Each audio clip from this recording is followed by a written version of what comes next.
नमस्कार दोस्तों, एक बार फिर से आप सभी का स्वागत है आपके अपने यूट्यूब चैनल पर। दोस्तों, जैसा कि आप सभी जानते हैं, सीटेट दिसंबर का जो आपका एग्ज़ाम है वो 14 दिसंबर से प्रस्तावित है। उसके लिए प्रीवियस ईयर पेपर में पूछे गए बाल विकास के प्रश्न डिस्कस करेंगे। तो चलिए शुरू करते हैं। फर्स्ट क्वेश्चन आपका दिया गया यहाँ पे कि अभिप्रेरणा के सिद्धांतों के अनुसार एक शिक्षक डैश के द्वारा सीखने को संवर्धित कर सकता है। पहला ऑप्शन आपका दिया गया है विद्यार्थियों से वास्तविक अपेक्षाएं रखने, दूसरा ऑप्शन है अपेक्षाओं का एक रूप स्तर रखने, तीसरा ऑप्शन है विद्यार्थियों से किसी प्रकार की अपेक्षाएं न रखने और चौथा ऑप्शन दिया गया है विद्यार्थियों से बहुत उच्च अपेक्षाएं रखने।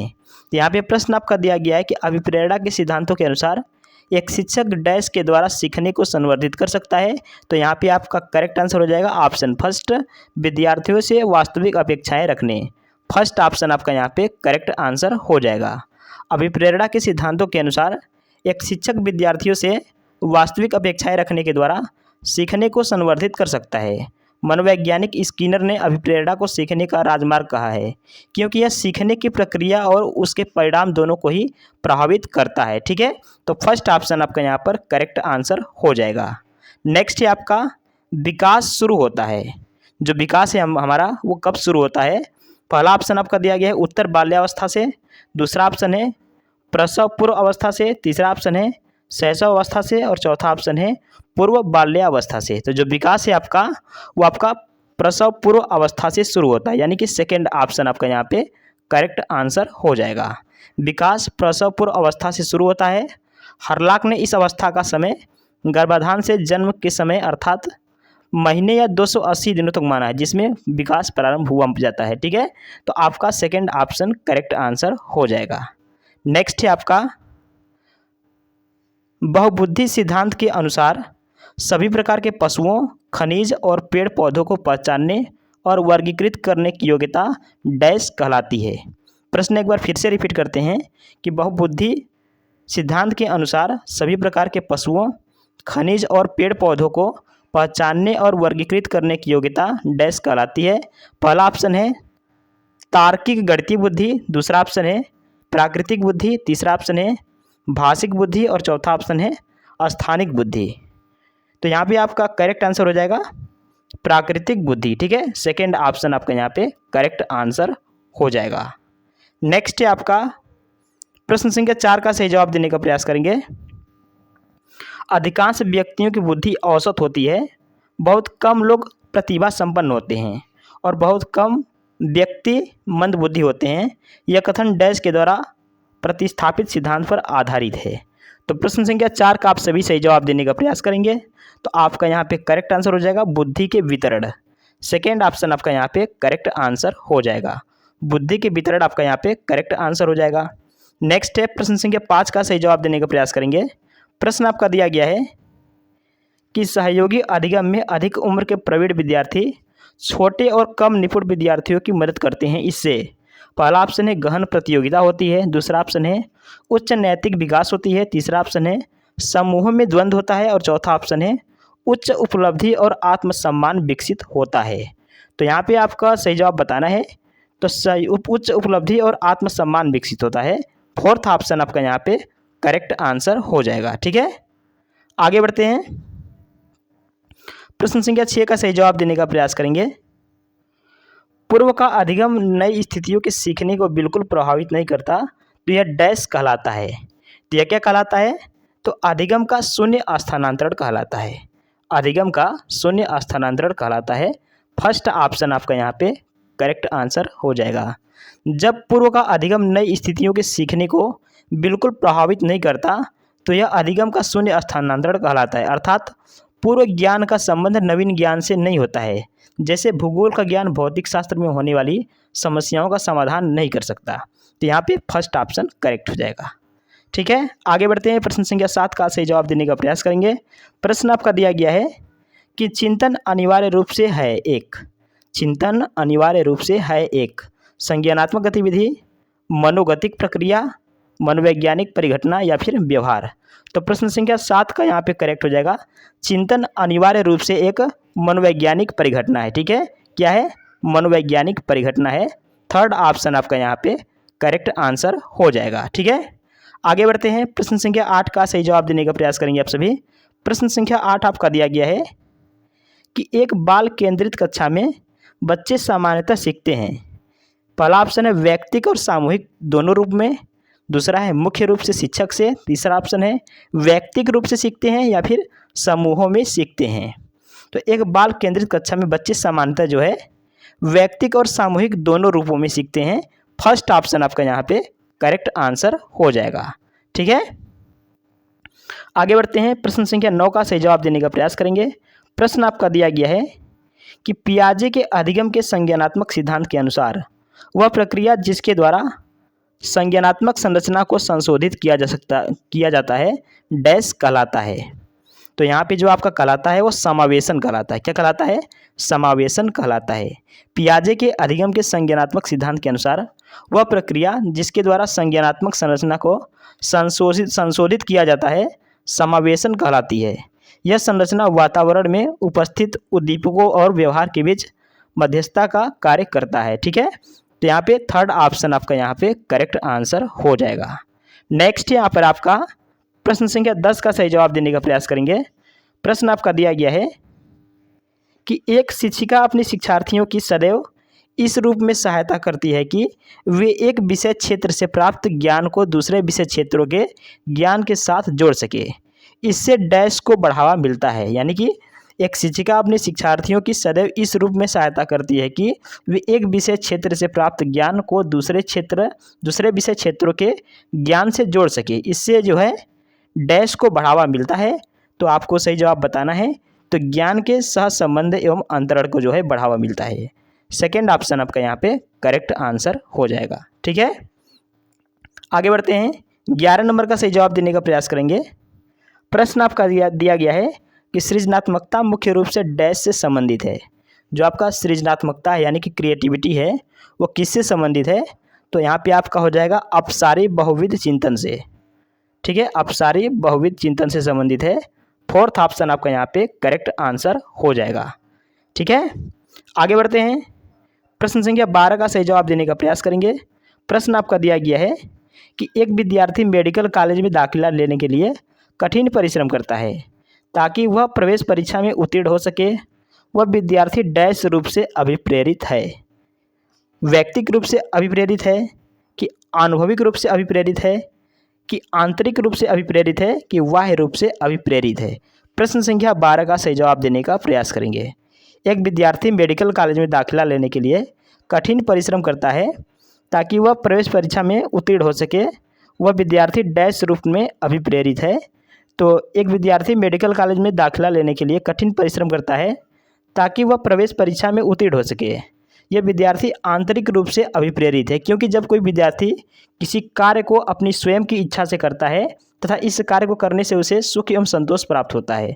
तो यहाँ पे आपका करेक्ट आंसर हो जाएगा आंतरिक रूप से अभिप्रेरित है। थर्ड ऑप्शन आपका यहाँ पे करेक्ट आंसर हो जाएगा। ठीक है, आगे बढ़ते हैं, 13 नंबर का सही जवाब देने का प्रयास करेंगे। प्रश्न आपका दिया गया है कि व्यवहार का करना पक्ष डैश में आता है। व्यवहार का करना पक्ष डैश में आता है। 13 नंबर का आप सभी सही जवाब देने का प्रयास करेंगे।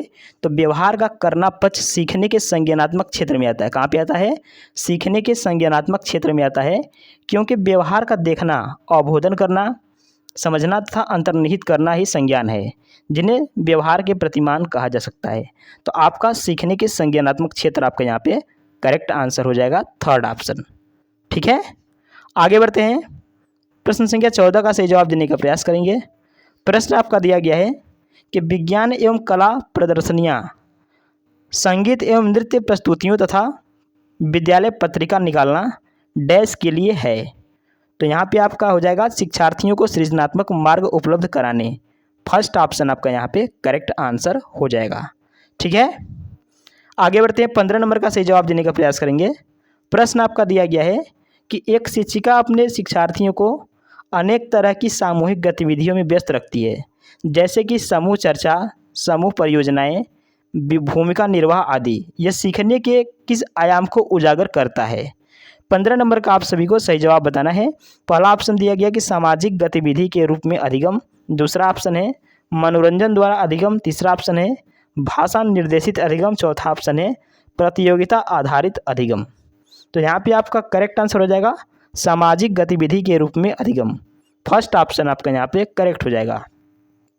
एक शिक्षिका अपने शिक्षार्थियों को अनेक तरह की सामूहिक गतिविधियों में व्यस्त रखती है, जैसे कि समूह चर्चा, समूह परियोजनाएं, भूमिका निर्वाह आदि।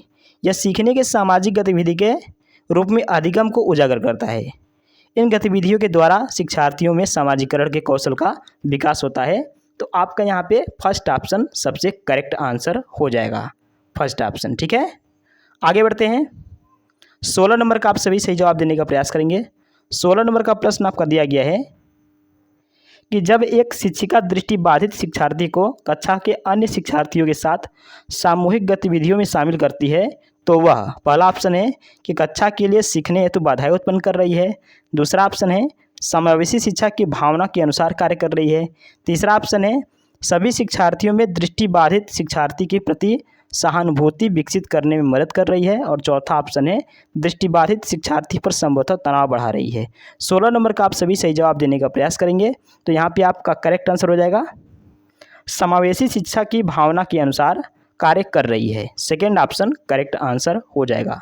जब एक शिक्षिका दृष्टिबाधित शिक्षार्थी को कक्षा के अन्य शिक्षार्थियों के साथ सामूहिक गतिविधियों में शामिल करती है तो वह समावेशी शिक्षा की भावना के अनुसार कार्य कर रही है, क्योंकि किसी अक्षमता वाले बच्चे को नियमित कक्षाओं में अन्य बिना किसी अक्षमता वाले बच्चों के साथ गतिविधियों में शामिल करना समावेशी शिक्षा का प्रमुख विशेषता है। तो सेकेंड ऑप्शन आपका यहाँ पे करेक्ट आंसर हो जाएगा। ठीक है, 17 नंबर का सही जवाब देने का प्रयास करेंगे। 17 नंबर का प्रश्न आपका दिया गया है कि एक शिक्षिका अपने शिक्षण में दृश्य श्रव्य सामग्रियों और शारीरिक गतिविधियों का प्रयोग करती है, क्योंकि पहला है वे शिक्षक को आराम देते हैं, दूसरा है वे प्रभावी आकलन को सुगम बनाते हैं, तीसरा है वे शिक्षार्थियों को वैविध्य उपलब्ध कराते हैं, और चौथा है इनमें अधिकतम इंद्रियों का उपयोग सीखने को संवर्धित करता है।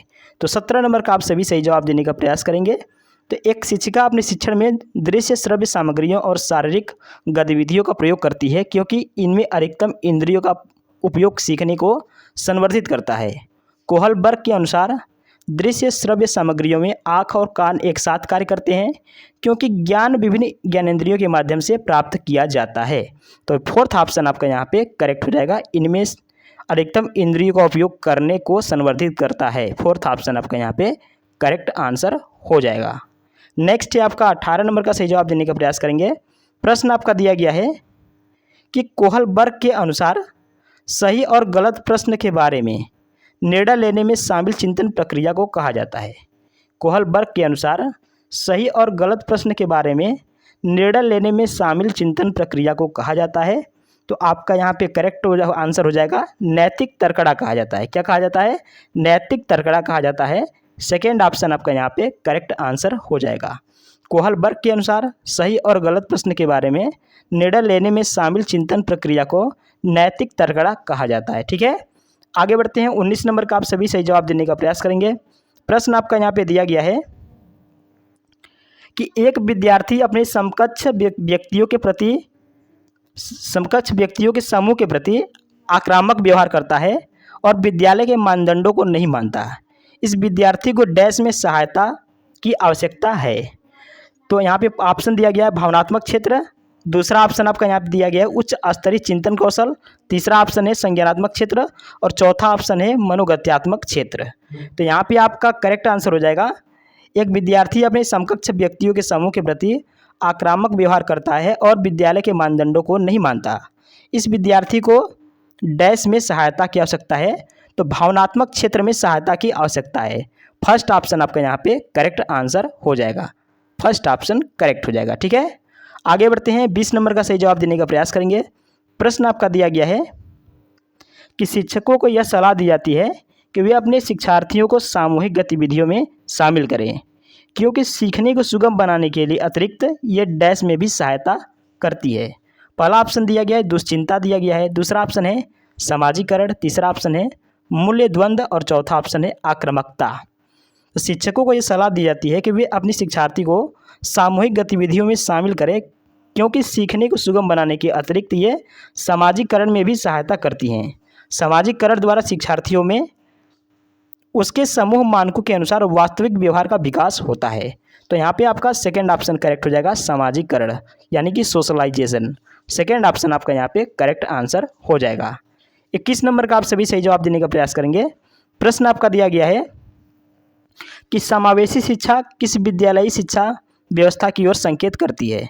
पहला ऑप्शन है विशेष आवश्यकता वाले बच्चों को विशिष्ट विद्यालयों के माध्यम से शिक्षा देने को प्रोत्साहित करती है। दूसरा ऑप्शन है केवल बालिका शिक्षा को बढ़ावा देने की आवश्यकता पर बल देती है। तीसरा ऑप्शन है जो सभी निर्योग्य बच्चों को शामिल करती है। और चौथा ऑप्शन है जो उनकी शारीरिक, बौद्धिक, सामाजिक, भाषिक या अन्य विभिन्न योग्यता स्थितियों को ध्यान में रखे बगैर सभी बच्चों को शामिल करती है। तो समावेशी शिक्षा किस विद्यालयी शिक्षा व्यवस्था की ओर संकेत करती है? तो जो उनकी शारीरिक, बौद्धिक, सामाजिक, भाषिक या अन्य विभिन्न योग्यता स्थितियों को ध्यान में रखे बगैर सभी बच्चों को शामिल करती है, यानी कि फोर्थ ऑप्शन आपका यहाँ पे करेक्ट आंसर हो जाएगा।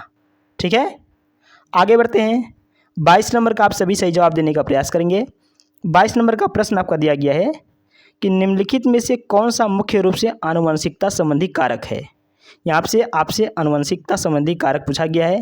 पहला ऑप्शन है आंखों का रंग, दूसरा ऑप्शन है सामाजिक गतिविधियों में भागीदारिता, तीसरा ऑप्शन आपका दिया गया है समकक्ष व्यक्तियों के समूह के प्रति अभिवृत्ति, और चौथा ऑप्शन दिया गया है चिंतन पैटर्न। तो 22 नंबर का यहाँ पे आंखों का रंग मुख्य रूप से आनुवंशिकता संबंधी कारक है। आनुवंशिकता में बालक के मानसिक व शारीरिक गुण एक पीढ़ी से दूसरी पीढ़ी में स्थानांतरण होते हैं, जबकि सामाजिक गतिविधियों में भागीदारिता, समकक्ष व्यक्तियों के समूह के प्रति अभिवृत्ति और चिंतन पैटर्न और वातावरण से संबंधित कारक हैं। तो यहाँ पे आपका फर्स्ट ऑप्शन करेक्ट हो जाएगा, आंखों का रंग। फर्स्ट ऑप्शन करेक्ट आंसर हो जाएगा। ठीक है, 23 नंबर का आप सभी सही जवाब देने का प्रयास करेंगे। प्रश्न आपका दिया गया है कि शिक्षकों को अपने विद्यार्थियों की त्रुटियों का अध्ययन करना चाहिए क्योंकि वे प्रायः डैश की ओर संकेत करती हैं। पहला ऑप्शन है योग्यताओं के अनुसार समूह बनाने हेतु दिशा निर्देश, दूसरा ऑप्शन है भिन्न प्रकार की पाठ्यचर्या की आवश्यकता, और तीसरा ऑप्शन है उनके ज्ञान की सीमा, और चौथा ऑप्शन है आवश्यक उपचारात्मक युक्तियाँ। तो 23 नंबर का यहाँ पे आप सभी को सही जवाब बताना है।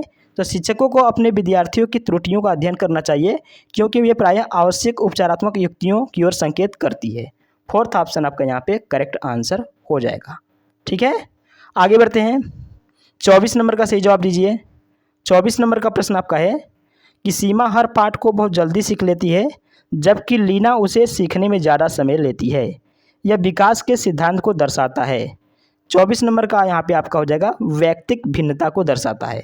फर्स्ट ऑप्शन आपका यहाँ पे करेक्ट आंसर हो जाएगा। ठीक है, सीमा हर पाठ को बहुत जल्दी सीख लेती है जबकि लीना उसे सीखने में ज़्यादा समय लेती है। यह विकास के व्यक्तिक भिन्नता सिद्धांत को दर्शाता है। व्यक्तिक भिन्नता प्रकृति द्वारा प्रदत्त स्वाभाविक गुण है। प्रत्येक व्यक्ति में जैविक, मानसिक, सांस्कृतिक, संवेगात्मक अंतर पाए जाने के कारण ही एक व्यक्ति दूसरे से भिन्न माना जाता है। ठीक है, तो फर्स्ट ऑप्शन करेक्ट हो जाएगा। 25 नंबर का सही जवाब दीजिए आप सभी।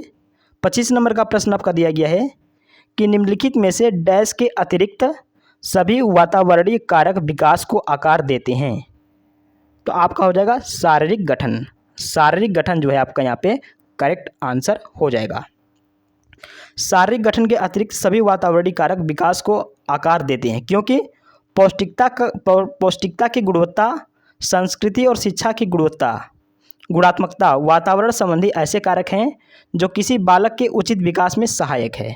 फोर्थ ऑप्शन आपका यहाँ पे करेक्ट आंसर हो जाएगा। ठीक है, आगे बढ़ते हैं। 26 नंबर का आप सभी सही जवाब देने का प्रयास करेंगे। श्रवण ह्रास से ग्रसित बच्चे कक्षा में किस सबसे मुख्य नैराश्य कुंठा का सामना करते हैं? तो आपका यहाँ पे हो जाएगा दूसरों के साथ संप्रेषण करने तथा सूचनाओं को बांटने में। ठीक है, फर्स्ट ऑप्शन आपका यहाँ पे करेक्ट आंसर हो जाएगा। फर्स्ट ऑप्शन करेक्ट हो जाएगा। नेक्स्ट है आपका 27 नंबर का सही जवाब देने का प्रयास करेंगे। डिसलेक्सिया मुख्य रूप से डैश की समस्या से संबंधित है। तो डिसलेक्सिया जो है पढ़ने की समस्या से संबंधित है। सेकेंड ऑप्शन आपका यहाँ पे करेक्ट हो जाएगा। डिसलेक्सिया मुख्य रूप से पढ़ने की समस्या से संबंधित है। यह दोष बाल्यावस्था में सामाजिकरण की प्रक्रिया के दौरान स्थानीय लोगों द्वारा बोलचाल की बोली के प्रयोग के कारण होता है। तो यहाँ पे सेकेंड ऑप्शन करेक्ट आंसर हो जाएगा। नेक्स्ट है आपका 28 नंबर का सही जवाब देने का प्रयास करेंगे। प्रश्न है आपका कि प्रतिभाशाली विद्यार्थी अपनी क्षमताओं को तब विकसित कर पाएंगे जब, पहला है बार बार उनकी परीक्षा होगी, दूसरा है वे अन्य विद्यार्थियों के साथ अधिगम प्रक्रिया से जुड़ते हैं, तीसरा है उन्हें अन्य विद्यार्थियों से अलग किया जाएगा और चौथा है वे निजी कोचिंग कक्षाओं में पढ़ेंगे। तो प्रतिभाशाली विद्यार्थी अपनी क्षमताओं को विकसित कर पाएंगे जब, तो कब विकसित कर पाएंगे, तो प्रतिभाशाली विद्यार्थी क्षमताओं को तब विकसित कर पाएंगे जब वे अन्य विद्यार्थियों के साथ अधिगम प्रक्रिया से जुड़ेंगे। अतः शिक्षक को उन्हें सहभागी क्रियाओं, विशेष पाठ्यक्रम व अध्ययन, उनका व्यक्तिगत ध्यान व विकास, संस्कृति, शिक्षा आदि द्वारा शिक्षित करना चाहिए।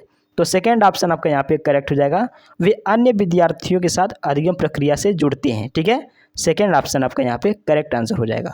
आगे बढ़ते हैं, 29 नंबर का बताइए प्रश्न, जवाब देने का प्रयास करेंगे कि एक अच्छी पाठ्यपुस्तक डैश से बचाती है, डैश से बचती है, यहाँ पे दिया गया है। तो एक अच्छी पाठ्यपुस्तक लैंगिक पूर्वाग्रह से बचती है क्योंकि लैंगिक समानता, सामाजिक उत्तरदायित्व, लैंगिक संवेदनशीलता जैसे गुण अच्छी पाठ्यपुस्तक में होते हैं। अतः पाठ्यपुस्तकों की विषय वस्तु शिक्षाप्रद, प्रेरणादायक, प्रोत्साहन प्रदान करने वाली और मानसिक, नैतिक व चारित्रिक विकास युक्त होना चाहिए। थर्ड ऑप्शन आपका यहाँ पे करेक्ट हो जाएगा, एक अच्छी पाठ्यपुस्तक लैंगिक पूर्वाग्रह से बचती है। थर्ड ऑप्शन आपका यहाँ पे करेक्ट आंसर हो जाएगा। नेक्स्ट है आपका 30 नंबर का सही जवाब देने का प्रयास करेंगे। 30 नंबर का प्रश्न आपका दिया गया है कि पियाजे के अनुसार संज्ञानात्मक विकास के किस चरण पर बच्चा वस्तु अस्थायित्व को प्रदर्शित करता है? मूर्त संक्रियात्मक चरण पर, औपचारिक संक्रियात्मक चरण पर, संवेदी प्रेरक चरण पर या फिर पूर्व संक्रियात्मक चरण पर? तो 30 नंबर का आपका हो जाएगा, पियाजे के अनुसार संज्ञानात्मक विकास पूर्व संक्रियात्मक चरण पर बच्चा वस्तु अस्थायित्व को प्रदर्शित करता है। इस चरण की 2 से 7 वर्ष की अवस्था में बालक खेल, अनुकरण, चित्र निर्माण तथा भाषा के माध्यम से वस्तुओं के संबंध में जानकारी बढ़ाता है। तो यहाँ पे आपका हो जाएगा पूर्व संक्रियात्मक चरण। फोर्थ ऑप्शन आपका यहाँ पे करेक्ट आंसर हो जाएगा। तो साथियों, ये थे आपके सीटेट एग्जाम में प्रीवियस ईयर पेपर में पूछे गए प्रश्न। यदि वीडियो अच्छा लगा हो, हेल्पफुल लगा हो, तो वीडियो को लाइक और चैनल को सब्सक्राइब अवश्य करें। धन्यवाद।